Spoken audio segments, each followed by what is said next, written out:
जो कानून चल रहा था आपका हिंदू मैरिज एक्ट चल रहा था। और हिंदू मैरिज एक्ट में हम पढ़ा रहे थे आपका सेक्शन 9। तो सेक्शन 9 पर क्वेश्चन आपका बनता है। और धारा 9 आपका वैवाहिक संबंधों की पुनर्स्थापना, यानी कि इसका मतलब कि सामान्य भाषा में कहा जाता है विदाई का दावा। विदाई का दावा करना। अब ये क्वेश्चन आपका इंटरव्यू का भी अलग से लिख लीजिए, तब आपका सेक्शन 9 शुरू किया जाए। और दो केस याद रखिएगा, टी सरिता का और सरोज रानी का। यानी कि आपको इस सेक्शन 9 पर आपका दो केस भी याद रखना है। कौन कौन? टी सरिता और सरोज रानी का। अभी हम लिखवाएंगे उसको। देखिए आपका क्वेश्चन कैसे इंटरव्यू में बना है भाई। नए लोगों की बस की बात नहीं है भाई। थोड़ा मैंने फिर एक बार सूचना दी जाए कि जो नए लोग हैं, आपका अभी मान लीजिए कि पढ़े नहीं है ज़्यादा, तो तीसरा क्लास छोड़कर चले जाएं, कोई आपत्ति नहीं है। क्योंकि ये छाँट छाँट के पढ़ाया जाता है। समझ में आए तो बैठिए और ना आए तो निकल जाया करिए। मैं फिर बता रहा हूँ, क्योंकि जिनको देना है एग्ज़ाम वहीं पढ़ें, क्योंकि नए लोगों के बस की बात कम है पकड़ना।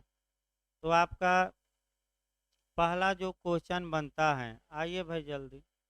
पहला जो क्वेश्चन बनता है वह ये बनता है कि अगर कोई पति अपनी पत्नी को बुलाना चाहता है तो उसके पास क्या विकल्प है। तो उसके पास आपका 3 विकल्प हैं, और तीनों को बेरट पर ही लिख लेना चाहिए धारा 9 में। यानी कि अगर कोई पति अपनी पत्नी को बुलाना चाहता है या वापस पाना चाहता है तो क्या विकल्प है। तो मैं फिर बता दूं, कानून में 3 विकल्प हैं। तीनों लिखिए भाई। एक तो आपका सेक्शन 9 हिंदू मैरिज एक्ट की कौन सी धारा 9 हो गई। दूसरा आपका सीआरपीसी की धारा 98। सीआरपीसी लिखिए। सीआरपीसी की कौन सी धारा हो गई 98। और तीसरा आपका आर्टिकल 226 के तहत हैबियस कार्पस या बंदी प्रत्यक्षीकरण की रिट जारी करा सकता है। अगला लिखिए, आर्टिकल 226 के तहत क्या उपचार है। हैबियस कार्पस यानी कि बंदी प्रत्यक्षीकरण की रिट। 3 उपचार हैं। अब धारा 9 क्या कहती है कि अगर कोई पक्षकार किसी दूसरे पक्षकार का अभित्यजन कर दिया हो बिना किसी कारण से, तो दूसरा पक्षकार आपका वैवाहिक संबंधों की पुनर्स्थापना यानी कि विदाई का दावा कर सकता है। अब सुप्रीम कोर्ट पर 2 केस आए। टी सरिता का केस आया, जिसमें आंध्र प्रदेश राज्य ने कहा कि ये जो विदाई का दावा है ये तो स्त्री की स्वतंत्रता पर रोक लगाता है। स्त्री की इच्छा चाहे जाए पति के घर न जाए, अतः यह असंवैधानिक है, अवैध है। लेकिन सुप्रीम कोर्ट ने सरोज रानी के केस में ये बता दिया कि ये वैध हैं, सही हैं और किसी मूल अधिकार का उल्लंघन नहीं कर। तो केस लिखिए। तो आपका ज़्यादा केस लिखिए भाई। आपका टी सरिता बनाम वेंकट सुबैया। पहला केस लिखिए, टी सरिता, टमाटर वाला टी भाई। टी सरिता, सरिता है। टी सरिता बनाम वेंकट सुबैया।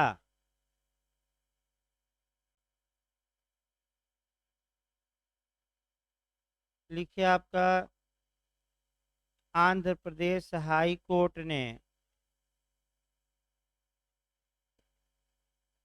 आंध्र प्रदेश हाई कोर्ट ने धारा 9 को असंवैधानिक घोषित किया था।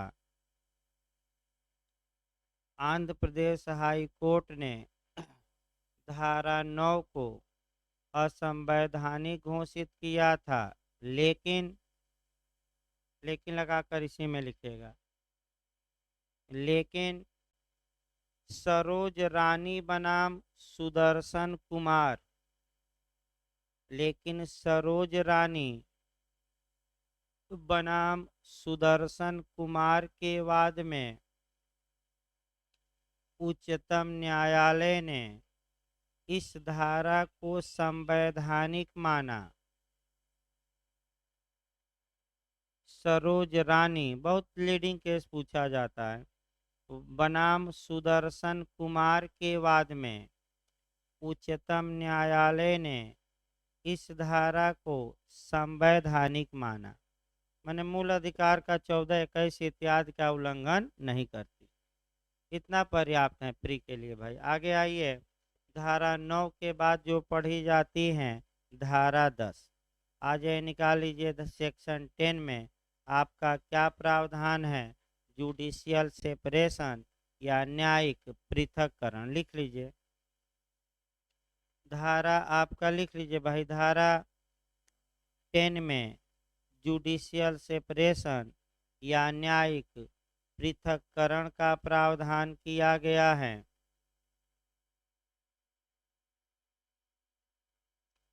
देखिए, आपका जो पूछा जाता है, अब आधार आपका डाइवे तो मेंस में पूछा जाता है ज़्यादा कि जुडिशियल सेपरेशन और डाइवोर्स में अंतर क्या है। तो एक लाइन याद रखिएगा, वो तो भाई उतना नहीं जा सकता आदमी, समय नहीं है। फिर हिंदू लॉ शुरू किया जाएगा जल्दी ही, अब फैमिली लॉ का ही नंबर है। लेकिन आपका उत्तराखंड के एग्ज़ाम के पहले तो शुरू नहीं हो पाएगा आपका। लेकिन एक लाइन याद रखिएगा कि अगर न्यायिक पृथक्करण आए, जुडिशियल सेपरेशन, यानी कि विवाह पूरी तरह भंग नहीं हुआ है, बल्कि आपका वैवाहिक जो माने अधिकार हैं वह अभी स्थगित हुए हैं, उस पर रोक लग गई है। यानी कि फिर एक बार आइए, अगर जुडिशियल सेपरेशन की डिक्री न्यायालय ने पास किया है, इसका मतलब कि विवाह अभी विच्छेद या डाइवोर्स नहीं हुआ है, बल्कि अधिकारों पर अभी क्या किया दिया गया? स्थगन। अधिकार कुछ समय के लिए क्या हो गए हैं? रुक गए हैं। और जब डाइवोर्स हो जाता है तो सभी अधिकार क्या हो जाएंगे? समाप्त। अगर न्यायिक पृथक्करण की डिक्री है तो अभी पुनः विवाह पक्षकार नहीं कर सकते, लेकिन डाइवोर्स हो गया है तो क्या कर सकते हैं? पुनः विवाह। एक आपका 375 से जाकर पढ़ना है। 376 कौन है भाई? न्यायिक पृथक्करण के दौरान रिलेशन बनाना आपका दंडनीय बनाया गया है। याद नहीं आ रहा हमें, लेकिन छोड़ दीजिए उसको अभी। न्यायिक पृथक्करण आपका सेक्शन 10 में है, क्योंकि जो आधार जुडिशियल सेपरेशन के हैं, अब 1976 में संशोधन, यानी क्या ये कैपिटल है कि स्मॉल? 300 भी है ना? हाँ, हाँ लिख सकते हैं भाई। धारा 10 जब भी पढ़िए तो आईपीसी की धारा 376 बी पढ़ सकते हैं। उतना लंबा भाई नहीं जा सकते, क्योंकि जब डिटेल में चलेगा तो दोनों को कोरिलेट किया जाएगा, वो तो आधार उधार सब बताया जाएगा। लेकिन अभी तो प्री के लिए 4 4 लाइन ही पर्याप्त है जो रट्टा मारना है। तो जुडिशियल सेपरेशन और डाइवोर्स के जो बेस है वो अब समान है। तो जुडिशियल सेपरेशन जल्दी अब नहीं मांगा जाता, क्या मांगा जाता है? Direct divorce. अगला ये धारा 11 और 12 भी लगातार उत्तराखंड पूछ रहा है, बिहार भी पूछ रहा है, भाई गलत ना हो।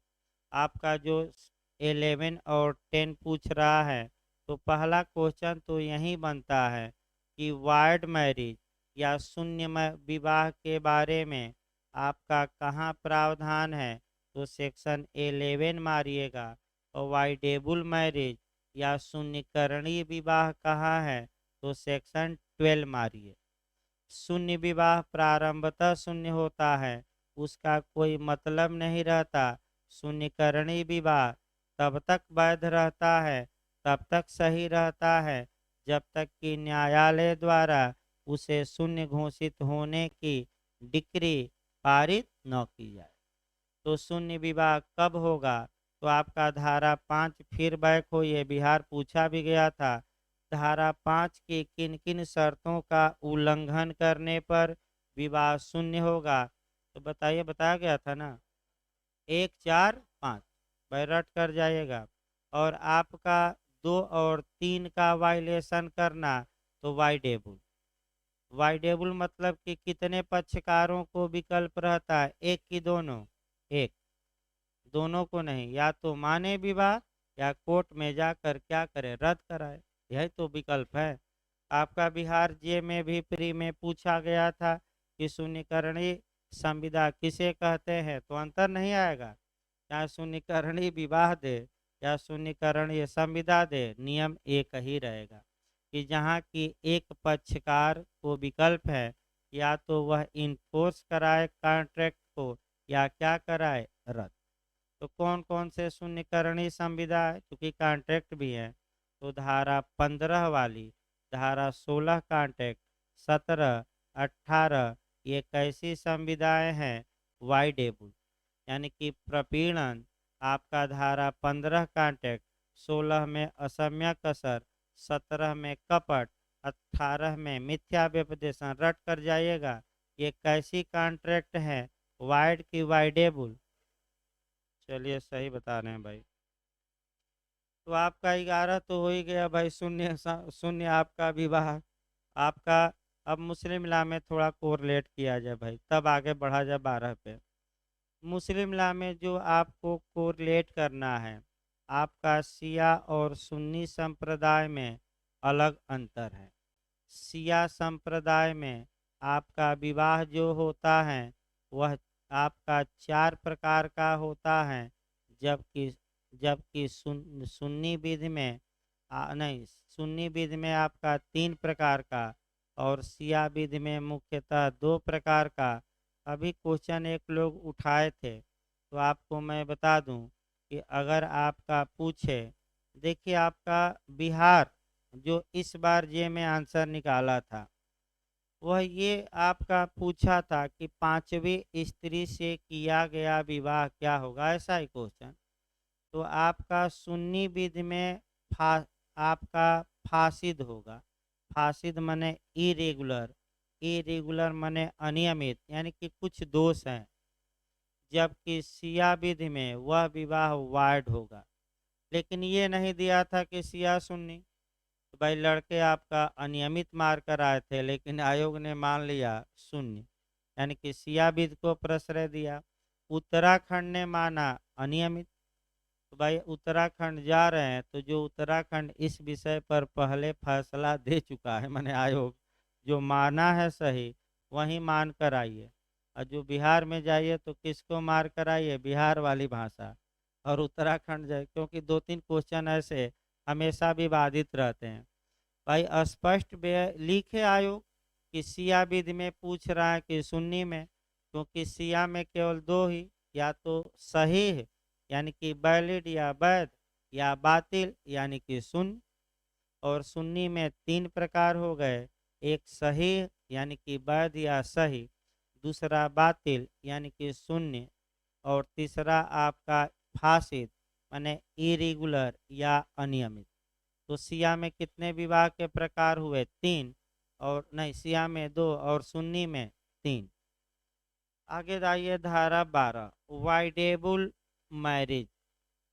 पहले तो ये समझिए, वाइडेबल मैरिज का मतलब ये हुआ कि जहाँ की विवाह के एक पक्षकार को ये विकल्प होता है कि या तो वह शांति से बैठे, यानी कि विवाह को प्रवर्तित कराए, मान ले, या दूसरा विकल्प ये है कि वह कोर्ट में जाए और विवाह को नल एंड वाइड की डिग्री प्राप्त करे, विवाह को अकृत कराए, विवाह को रद्द कराए। तो आपका पहले तो बता दीजिए, आपका जो आपका सेक्शन 5 है, इसका उल्लंघन करना आपका वाइडेबल मैरिज होगा। तो आपका खंड 2 का और खंड 3 का अभी हम बताएंगे नहीं, अब बस याद रखिए भाई, 2 और 3। और भी देखिए आपका, अगर किसी पक्षकार के साथ कपट किया गया, या भय दिखाकर विवाह कर लिया गया, या जो सम्मति है, सम्मति जो है वह स्वतंत्र नहीं है। यानी कि सम्मति जो ली गई है वह क्या नहीं है, आपका स्वतंत्र नहीं है। या अगर स्त्री है तो 15 वर्ष से कम में शादी हो गई तो कितने साल के होते होते वह ख्यार उल बुलुग, यानी कि ऑप्शन ऑफ प्यूबर्टी, यानी कि आपका वयस्कता के विकल्प का प्रयोग कर सकती हैं 18 वर्ष तक। ये भी यही 3-4 पॉइंट देखना है। और आपका कपट का पता लगने के कितने साल के अंदर, 1 साल के अंदर आप मुकदमा कर दीजिए। एक दो उदाहरण देखिए आपका, एक तो भय दिखा दिया जाए, दूसरा उदाहरण कपट पर, और तीसरा उदाहरण पक्षकार की स्वतंत्र सम्मत या फ्री कंसेंट न होने पर। आइए पहले फ्रॉड ही देखा जाए। बहुत मामले फ्रॉड के आते हैं भाई ज़्यादा। अब तो भय और सहमत कम आ रहे हैं। मान लीजिए कि एक लड़का है और वह दिल्ली में रहता है और लड़की वाले गए विवाह तय करने। लड़के के घर वाले ने बताया कि सरकारी नौकरी में है, कंप्यूटर इंजीनियर का काम करता है दिल्ली में। लड़के वाले विश्वास कर लिए, विवाह हो गया। तो पता लगा कि कब प्लेट धोता है दिल्ली में, आपका होटल में। तो बताइए आपने लड़की के साथ धोखा हो गया कि नहीं? आप बताइए तो। तो धोखा हो गया तो क्या करेगी लड़की? कुछ उपाय है? या तो शांति से बैठ जाए कि जो किस्मत में थी मिला वो निकम्मा। यही तो हो। तो शांति से मिट मिल बैठ जाए तो विवाह तो वैध ही है। भले सम्मत फ्रॉड करके ली गई है, विवाह वैध है। लेकिन एक विकल्प उसके पास और है, और वह है कि वह कोर्ट का दरवाज़ा खटखटाए, लेकिन 1 साल के अंदर, और जाकर कहे कि हमारी सहमति कपट से ली गई थी, अतः विवाह को न्यायालय क्या करे, रद्द करे। और जितना दहेज हमने दिया था उसमें फर्जियों रसीद बना दी जाती हैं, 2-4 गहने की सुनार के पास है, सब कुछ क्या करिए, टीवी, फ्रिज, वॉशिंग मशीन, ये सब वापस करिए।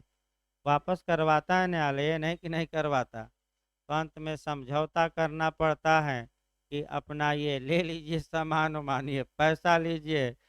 13B बताया जाएगा, पारस्परिक सहमत से क्या, म्यूचुअल कंसेंट से, वो तो अलग है, अब इसके बाद तो आएगा। देखिए आगे भाई। तो एक उदाहरण हमने किस पर दिया, कपट का। दूसरा भय दिखा दिया जाए। आपका लड़की के घर वाले लड़के के पास गए, प्रेम से कहे कि विवाह कर लो। लड़का सेलेक्ट था, नहीं किए। बिहार में ज़्यादा होता है इधर, मैंने अब तो कम हो रहा है, क्योंकि हम भी बिहार से सटे हुए हैं, एकदम बॉर्डर पर ही। तो हम लोगों का भी शादी विवाह बहुत गांव का और घर का हुआ है बिहार में। तो आपका बिहार में ज़्यादा होता है।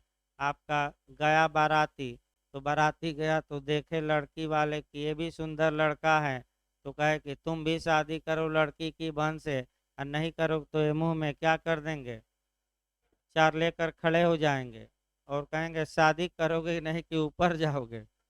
जैसे कि बिहार में जज साहब को लेकर तान दिए दरोगा जी कि ज़्यादा एसपी को परेशान कर रहे हो, ऊपर जाना है क्या, कहो तो अभी भेज दें। वही तो अब विवाह हो गया। ये विवाह भी चूंकि ये सम्मत लड़के की पाई गई है, लेकिन क्या करके, भय दिखाकर। लड़की पर भी उदाहरण हो सकता है ये।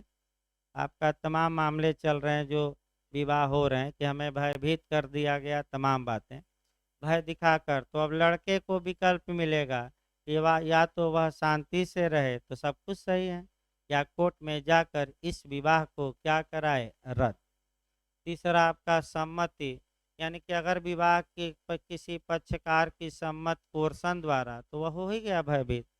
भाई प्रपीड़न मतलब किसके द्वारा, भय दिखाकर, या आपका असम्यक असर डालकर, अनड्यू इन्फ्लुएंस डालकर, या आपका कह सकते हैं फ्रॉड करके, तो फ्रॉड भी बता दिया गया। या मिथ्या व्यपदेशन, यानी कि मिथ्या व्यपदेशन यानी कि दुर्व्यपदेशन, मिस रिप्रेजेंटेशन। देखिए कपट और मिस रिप्रेजेंटेशन में अंतर पिछली बार जे में आया था, उसको बताना जरूरी है। फ्रॉड तब कहा जाएगा जब धोखा देने का इरादा हो। याद रखिए, इरादा महत्वपूर्ण है। और जब धोखा देने का इरादा तो नहीं है, लेकिन दूसरे पक्षकार को क्या हो गया, धोखा। अब एक उदाहरण देखिए, मान लीजिए एक पंडित जी हैं, भाई कोई नाराज ना हो, उदाहरण दिया जा रहा है। एक पंडित जी हैं, लड़की वाले के घर गए, और वास्तव में वो जानते हैं कि लड़का सर्विस में है, और आपका फिर भी बताते हैं, नहीं, लड़का जानते हैं कि सर्विस नहीं करता, गधा चराता है, घास छिलता है, फिर भी लड़की वाले को बता रहे हैं कि लड़का सरकारी नौकरी में है, आप विवाह कर लीजिए। तो ये शुद्ध रूप से फ्रॉड माना जाएगा, क्योंकि सत्य जानते हुए भी आपने उस बात को कैसे बोला, झूठ। और लड़के के बारे में कुछ पता ही नहीं आपका पंडित जी को, और हाँक रहे हैं, डींग है कि मैं जानता हूँ बहुत अच्छा। यानी कि पंडित जी को लड़के के बारे में वास्तविक जानकारी नहीं है, लेकिन पंडित जी ये समझ रहे हैं कि जो मैं बोल रहा हूँ वो क्या है, सत्य है, लेकिन धोखा देने का इरादा नहीं है, लेकिन सच्चाई का बिना पता किए हुए बोल रहे हैं, तब ये फ्रॉड नहीं होगा। तो धारा 18 कॉन्ट्रैक्ट में क्या होगा, आपका मिस रिप्रेजेंटेशन। दोनों संविधाएं वाइडेबल हैं भाई, दोनों क्या हैं। हाँ, तो आपका धारा 12 भी समाप्त हो गई। अब आइए 13 सेक्शन, जहाँ तक 13 की बात है, धारा 13 से ही आपका क्वेश्चन ज़्यादा पूछा जाता है, आपका डाइवोर्स या विवाह विच्छेद। अब हल्का सा इतिहास बता दें, 2 मिनट बस, ज़्यादा नहीं, क्योंकि इतिहास आपका बताना संभव नहीं इतने कम समय में। आपका धारा 13 में डाइवोर्स की बात की गई है। प्राचीन काल में डाइवोर्स के बारे में सामान्यतः कोई प्रावधान नहीं था। ये हिंदू विधि में ये माना जाता था कि एक बार जब विवाह हो गया तो 7 जन्मों का नाता होता है, लेकिन इस समय तो एक जन्म भी निभाना क्या है, तो 7 जन्म कौन देखा है। ये माना जाता था, वो आपका अलग बताया जाएगा डिटेल में, चलेगा। तब क्यों ये माना जाता है, क्या कारण है, अब उतना समय नहीं है। लेकिन आपका धारा 13 में एक तो सिद्धांत पूछा जाता है कि कौन सा सिद्धांत आपका, कह सकते हैं कि धारा 13 में कौन कौन से सिद्धांत हैं, और वह सिद्धांत धारा 13 के किन खंडों में समाहित है। तो 3 सिद्धांत मैं बता रहा हूँ। एक फाल्ट थ्योरी होती है। फाल्ट थ्योरी, पहले तीनों सिद्धांत समझ लीजिए, तब उसको बेरक बताते समय वहीं लिखवा देंगे। 4 नियम पहले समझिए भाई आपका, तब आगे बढ़ा जाएगा। एक होता है फाल्ट थ्योरी। फाल्ट थ्योरी का मतलब ये हुआ कि आपका पति या पत्नी किसी एक में कोई कमी है, कोई दोष है, तो उस दोष के आधार पर विवाह विच्छेद की मांग की जा सकती है। दूसरा एक है आपका breakdown theory. Breakdown theory मतलब विफलता का सिद्धांत, असफलता का सिद्धांत। तो यानी कि आपका ब्रेक डाउन वहाँ लागू होगा जहाँ की कुछ किया तो गया, लेकिन फिर भी मामला संभल नहीं रहा है। और तीसरा है कंसेंट थ्योरी। कंसेंट थ्योरी का मतलब आपसी सहमत से विवाह विच्छेद। तो जब पति पत्नी मुकदमा लड़ते लड़ते हार जाते हैं, तो इस नीति को अपनाते हैं कि चलो आपका रजामंद होकर और क्या कर लिया जाए, विवाह विच्छेद। अब ये पूछा जाता है कि तीनों सिद्धांत कहाँ हैं, आपका धारा 13 में ही है, अभी बताया भी जाएगा। आगे देखिए, इसके बाद आपका पूछा गया उत्तराखंड में गुलाब और कांटा। तो अगर ये पूछा जाए कि अगर किसी गुलाब में कांटे ही कांटे हैं, तो उसको तोड़कर फेंक देना ही अच्छा रहता है, ये आपका पूछा गया है नियम, मैंने एक वाक्य देकर। और पूछा गया कि ये किस पर आधारित है, तो विवाह विच्छेद पर। याद रखिए किस पर आधारित है, ये उदाहरण दे दे और पूछे किससे रिलेटेड हैं, दत्तक से नहीं, भरण पोषण से नहीं, बल्कि किससे, तो जैसे ही आपका क्या आ जाए गुलाब और कांटा, अगर रिपीट कर दे भाई आपका, तो आप कहाँ मारेंगे? विवाह विच्छेद। अब आइए धारा 13 देखा जाए भाई, अब शुरू किया जाए, इसी में सिद्धांत भी बना दिया जाएगा। और बैरक पर लिखिए, धारा 13 आपका डाइवोर्स की बात करती हैं, विवाह विच्छेद की बात करती हैं। 13(1) पहले देखा जाए, खंड वाइज पढ़ना है। 13(1) हम देख रहे हैं, कोई विवाह चाहे वह इस अधिनियम के प्रारंभ के पूर्व यानी कि 18 मई 1955 के पहले, इस अधिनियम के प्रारंभ के पूर्व, उत्तराखंड आ चुका है, मैं लिखवाया भी था किस तारीख को यह अधिनियम लागू हुआ, 18 मई 1955। तो चाहे उसके पहले विवाह किया गया हो या पश्चात, पश्चात मैंने 18 मई या उसके बाद। अगला शब्द देखिए, अनुष्ठापित हुआ मैंने संपन्न हुआ। अनुष्ठापित मतलब क्या? संपन्न हुआ हो। या तो पति या पत्नी आपका पेश की गई याचिका पर, तो पहला नियम ये मिला कि 13 के क्लाज 1 में जो आधार दिए गए हैं वह किसको प्राप्त है, पति को कि पत्नी को कि दोनों को? भाई याद करके जाएगा, क्या लिखा है बैरक में? दोनों की एक, दोनों। देखिए आगे, दोनों मार कर आइएगा भाई, क्लाज वाइज पढ़िएगा, मैं फिर बता दूं, क्लाज 1 चल रहा है अभी। क्लाज 1 में किसको प्राप्त है? दोनों को। की गई याचिका पर मैंने तलाक की आज्ञप्ति प्राप्त द्वारा एक आधार पर भंग किया जा सकता है, यानी कि जो विवाह है वह ब्रीच किया जा सकता है विवाह विच्छेद की डिक्री प्राप्त करके। तो कितने आधारों पर? तो किसी एक या एक से अधिक। अब यहाँ जो आपका पूछा जाता है कि आपका 13(1) में कौन सा सिद्धांत समाहित है, तो फॉल्ट थ्योरी लिखिए, दोषिता का सिद्धांत। 13 के क्लाज 1 में आपका कौन सा सिद्धांत समाहित है? Fault theory. फॉल्ट थ्योरी मतलब कि पति या पत्नी में कुछ दोष हो और उस दोष के आधार पर, अगर पत्नी में कमी है तो पति, और पति में कमी है तो कौन? पत्नी, क्या मांग सकती है? डाइवोर्स। तो फॉल्ट थ्योरी याद रखिएगा, इंग्लिश में किस में है? 13 के किस क्लाज में? 1। अब कितने आधार हैं देखिए, कौन आधार नहीं है वही पूछा जाता है।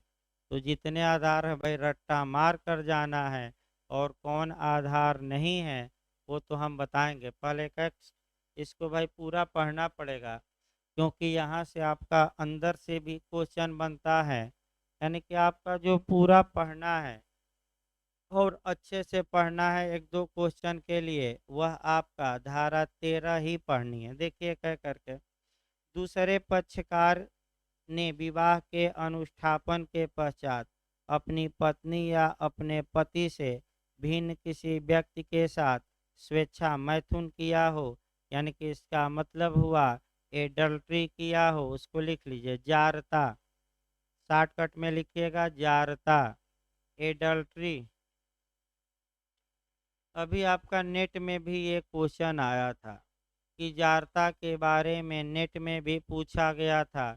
देखिए जारता अब अपराध नहीं रहा, यानी कि एडल्टी अब अपराध नहीं रहा, क्योंकि Joseph Shine versus Union of India के बाद में 2018 में जस्टिस दीपक मिश्रा ने इसे अपराध मानने से अब क्या कर दिया? इनकार। और आईपीसी की धारा 497 को अनकॉन्स्टिट्यूशनल घोषित कर दिया। लेकिन आज भी ये भरण पोषण से इनकार करने का आधार है, और आज भी यह सिविल मामलों में हिंदू विधि के तहत आपका डाइवोर्स का क्या है? आधार। याद रखिए 125 में भी अभी बचा है सीआरपीसी, मेंटेनेंस भी देने से इनकार कर सकता है पति, और आपका डाइवोर्स का आधार है, यानी कि सिविल मामलों में बचा है, केवल किससे बाहर अभी हुआ है? क्रिमिनल से। भाई कहिए तो जारता तो कई बार बताया गया, अब यह है कि भाई पति पत्नी और वो, जो वो होता है वहीं जार होता है, जार मतलब कांटा, और ज़्यादा पढ़ना हो तो आप रुस्तम फिल्म देख लीजिए, कितनी गोली मारा है। अब ये एक लोग पूछे 3 ही क्यों, तो हमें पता नहीं था, एक लोग बताए, हमें पता नहीं था, हम भी एक दो जगह पूछे तो बताया गया एक जगह से कि भाई नेवी में नियम है कि एक साथ कितनी गोली चलाओगे, 3। तो रुस्तम फिल्म देख लीजिए, कैमरा न होती। दूसरा देखिए आपका, और दूसरा खंड देखिए भाई, आपका फर्स्ट में आपका माने ये चल रहा है, 1 का फर्स्ट चल रहा है। और आपका फर्स्ट में जो दिया गया है कि या विवाह के अनुष्ठापन के पश्चात अर्जीदार के साथ क्रूरता का बर्ताव किया गया है, यानी कि दूसरा हो गया क्रूएल्टी। क्रूरता के बारे में आपका क्वेश्चन बनता है कि क्रूरता कितने प्रकार की हो सकती हैं, कौन कौन। तो आपका क्रूरता देखिए, आपका मानसिक क्रूरता क्रूरता में शामिल है कि नहीं है, शारीरिक क्रूरता, भौतिक क्रूरता और उपर्युक्त सभी मार कर आइएगा। क्रूएल्टी चाहे भौतिक हो, चाहे शारीरिक हो और चाहे मेंटल हो, उपर्युक्त सभी मार कर आना है। फिर याद रखिए, अगला देखिए, आपका अर्जी के उपस्थापन माने प्रस्तुत करने के, उपस्थापन माने प्रेजेंट करने, प्रस्तुत करने के ठीक पहले से कम 2 वर्ष की कालावधि तक अर्जीदार को अभित्यक्त रखा है। ये पूछा जाता है कि अगर पति ने आपका कितने दिन तक पत्नी को छोड़ दिया है, तो पत्नी डाइवोर्स की मांग कर सकती है बिना किसी कारण के, 2 साल। तो अभित्याग या वैभियर भी पूछा जाता है कि अभित्याग कितने प्रकार का होता है, वहीं जोड़ लीजिए, 2 प्रकार का, एक आपका एक्चुअल और दूसरा कंस्ट्रक्टिव। भाई पूछा गया भाई आपका अभित्याग कितने प्रकार का, 2 प्रकार का, उसी में बेरट में लिखे, एक का एक्चुअल यानी कि वास्तविक अभित्याग और दूसरा कंस्ट्रक्टिव आणविक। अभी आप सीपीसी में भी पढ़े थे, तो सीपीसी में ये बताइए, आणविक प्रांग न्याय धारा 11 के किस स्पष्टीकरण में बताया गया था, 4 में, और एक्चुअल प्रांग न्याय 3। तो उसी प्रकार जोड़ लीजिए, एक्चुअल का मतलब ये हुआ कि पति ने भगा दिया, और आणविक का मतलब ये हुआ कि पति ने ऐसे घर में हालात पैदा करे कि पत्नी स्वतः क्या कर जाए, आपका उसको कहते हैं स्कैप कर जाए। स्केप माने पलायन कर जाए, पलायन को उर्दू में कहते हैं हिज्र कर जाए, हिज्र कहा जाता है भाई, पलायन कर जाए, यानी कि ऐसी कंडीशन बना दीजिए कि पत्नी खुद ही घर छोड़कर अपने कहाँ चली जाए, मैं के। तो बताइए कौन सा अभित्याग होगा, आणविक, और भगा दीजिए तो वास्तविक। बस याद रखिए, एक लाइन और क्या, तो अभित्याग माने दोनों अभित्याग। देखिए एक दो और, नहीं दोनों का है, तब क्या अरे भाई फिर एक बार देखिए, अभी पहला ही अक्षर हम बताए कि ये जो आधार बताए जा रहे हैं, ये पति को भी प्राप्त हैं, पत्नी को भी, इसीलिए तो पहले बताया गया। और इसीलिए हम कहे कि ये टेक्निकल क्वेश्चन है, आता है। अगर पत्नी ऐसी हालात पैदा कर दे कि पति भाग जाए या भगा दे, तो भाई ये भी चलिए, अब कल भाई परसों पढ़ाया, क्योंकि आपका परसों चलेगा क्लास तो पढ़ाया जाएगा परसों। आज थोड़ा समय लग गया ना, एविडेंस और उसमें भी आपका समय लग गया।